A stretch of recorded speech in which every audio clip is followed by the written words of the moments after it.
Hi guys, welcome back to my channel. അപ്പോൾ guys, നമ്മളിന്ന് discuss ചെയ്യാൻ വേണ്ടി പോകുന്നത് മാഞ്ചസ്റ്റർ യുണൈറ്റഡ് ട്രാൻസ്ഫർ ന്യൂസുമായിട്ടുള്ള വിഷയത്തെക്കുറിച്ചിട്ടാണ് നമ്മളിന്ന് സംസാരിക്കാൻ വേണ്ടി പോകുന്നത്.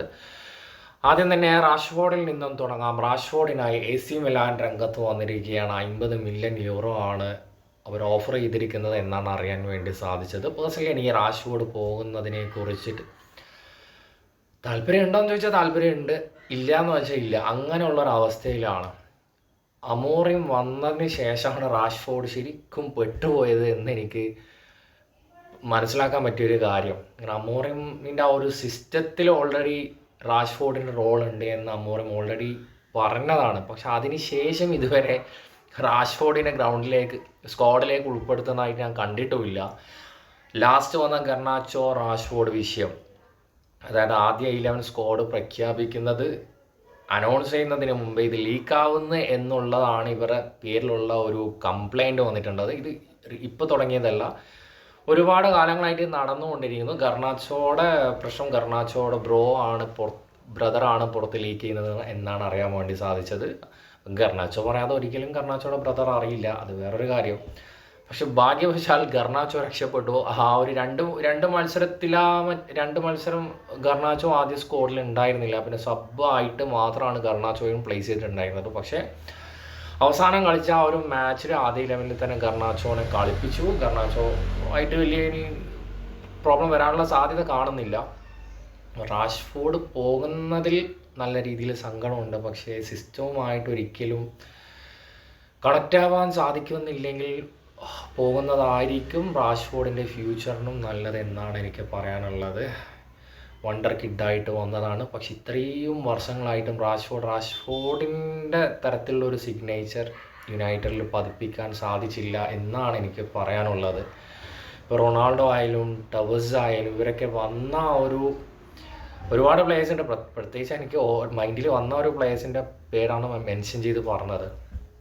പക്ഷെ ഇത്രയും വർഷം കളിച്ചിട്ടും അങ്ങനെ ഒരു പേര് സമ്പാദിക്കാൻ സാധിച്ചില്ലല്ലോ എന്നുള്ളൊരു സങ്കടം കൂടിയുണ്ട്.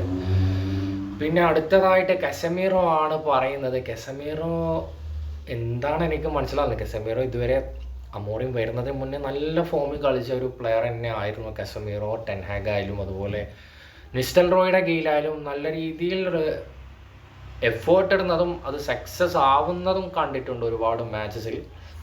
പക്ഷേ എന്തുകൊണ്ടാണ് അമോറിം വന്നതിന് ശേഷം മുഗാട്ടെ എറിക്സന് വരെ ചാൻസ് കൊടുത്തത് കണ്ടിട്ടുണ്ട്. അതുപോലെ സെൻട്രൽ മിഡ്ഫീൽഡർ റോളിലേക്ക് ഡിഫൻസ് മിഡ്ഫീൽഡർ റോളിലേക്ക് വരുന്ന സമയത്ത് ഒരിക്കലും കസമീറോനെ എന്തുകൊണ്ട് സെലക്ട് ചെയ്യുന്നില്ല എന്ന് എനിക്ക് മനസ്സിലാവുന്നില്ല. ഇനിയിപ്പോൾ അമോറിൻ്റെ സിസ്റ്റത്തിൽ കസമീറോ ഇല്ലെങ്കിൽ കസമീറോ പോകുന്നത് തന്നെയായിരിക്കും നല്ലത്. കസമീറോ അൽ നാസർ എന്നൊക്കെ റൂമേഴ്സ് വരുന്നുണ്ട്. ഇതൊന്നും ഒരിക്കലും ഒഫീഷ്യലായിട്ട് എവിടെയും പ്രസിദ്ധീകരിച്ചിട്ടില്ല. അടുത്തതായിട്ട് പറയുന്നത് മലാസിയയുടെ പേര് പറയുന്നുണ്ട്.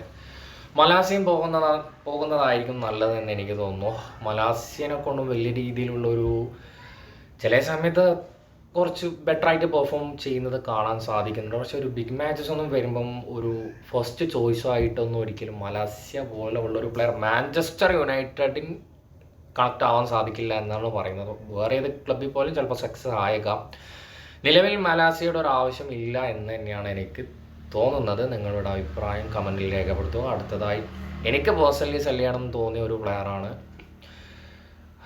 പേര് മെൻസൺ മൗണ്ടിൻ്റെ ഒരു ആവശ്യം ഈ ഒരു സിസ്റ്റത്തിൽ എനിക്ക് തോന്നുന്നു അമോറിം വന്നതിന് ശേഷം ഫസ്റ്റ് സ്ക്വാഡിൽ ഉൾപ്പെടുത്തിയ ആദ്യ പ്ലെയർ എനിക്ക് തോന്നുന്നു മൗണ്ടിനെയാണ് ആദ്യം ചൂസ് ചെയ്തത്.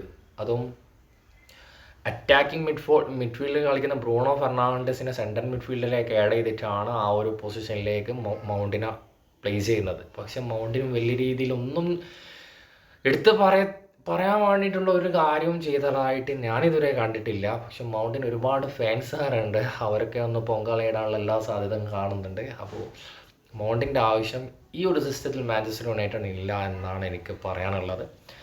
എറിക്സൻ്റെ ഒരു പെർഫോമൻസ് ഓക്കെ ആണെങ്കിൽ ഓൾമോസ്റ്റ് ഓക്കെയാണ്. ഒരു ആവറേജ് പെർഫോമൻസ് എല്ലാ കളിയിലും കാഴ്ചവെക്കുന്ന ഒരു പ്ലെയറാണ് ക്രിസ്ത്യൻ എറിക്സൺ. പക്ഷെ പ്രശ്നം അമോറിം തന്നെയാണ്. ഒരിക്കലും അമോറിമിൻ്റെ ആ ഒരു സിസ്റ്റത്തിൽ ഒരിക്കലും കണക്ട് ചെയ്യാൻ വേണ്ടി സാധിക്കുമോ എന്നുള്ളത് വളരെ ഡൗട്ടാണ്. ആ ഒരു പ്ലേയിങ് സ്റ്റൈലൊക്കെ കാണുന്ന സമയത്ത് എനിക്ക് തോന്നുന്നത്. എറിക്സനും അധികം റോളൊന്നും ഇല്ലെങ്കിൽ എന്തായാലും പോകുന്നതായിരിക്കും. ഈ ഒരു ലിസ്റ്റിലുള്ള പ്ലെയറാണ് കേട്ടോ. എന്തായാലും പോകാനുള്ള സാധ്യത വളരെ കൂടുതലാണ്. പിന്നെ അതുപോലെ ഗർണാച്ചോക്ക് വേണ്ടി ഇപ്പോൾ നിലവിലൊരു റൂമേഴ്സ് നിരന്തരം വന്നുകൊണ്ടിരിക്കുന്നുണ്ട്. നാപ്പോളി ഓർ അത്ലറ്റിക്കോ മാഡ്രിഡ് പോകാൻ ഓൾറെഡി ഓഫർ ചെയ്തിട്ടുണ്ട്. 50-60 മില്യൺ ആണ് അത്ലറ്റിക്കോ മാഡ്രിഡ്. ഏകദേശം ആ ഒരു സെയിം എമൗണ്ട് തന്നെയാണ് നാപ്പോളിയും ഓഫർ ചെയ്ത് എന്നാണ് അറിയാൻ വേണ്ടി സാധിച്ചത്. ഇങ്ങനെ ഒരു മണ്ടത്തരം കാണിക്കുകയാണെങ്കിൽ അതെന്തായാലും ഫ്യൂച്ചറിൽ അത് നല്ല രീതിയിൽ എഫക്റ്റ് ചെയ്യും എന്നാണ് എനിക്ക് പറയാനുള്ളത്. കാരണം അണ്ടർ 19 വന്ന ഒരു പ്ലെയറാണ് ഇപ്പോൾ ഈ ഒരു റേഞ്ചിൽ നിൽക്കുന്നത്.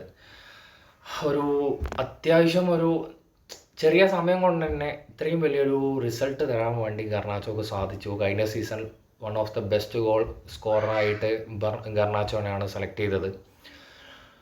ചില കളിയിൽ ഫോം ഔട്ട് ആകും. അതിപ്പോൾ എല്ലാ കളിക്കാർക്കും എല്ലാ മാച്ചസിലും സെയിം ഫോം മെയിൻറ്റെയിൻ ചെയ്യാൻ പറ്റുമെന്ന് എനിക്ക് യാതൊരു അങ്ങനെ ഇതുവരെ ഞാൻ കണ്ടിട്ടുമില്ല. ചില കളിയിൽ ഫോം ഔട്ട് ആവും, ചില കളിയിൽ നല്ലൊരു ഫോം ആവും. പക്ഷേ ഒരു എവറേജ് പെർഫോമൻസ് കാഴ്ചവെക്കാൻ സാധിക്കുന്നുണ്ടെങ്കിൽ ഒരിക്കലും സെല്ല് ചെയ്യേണ്ട ആവശ്യമില്ല എന്നാണ് എൻ്റെ പേഴ്സണൽ ഒപ്പീനിയൻ.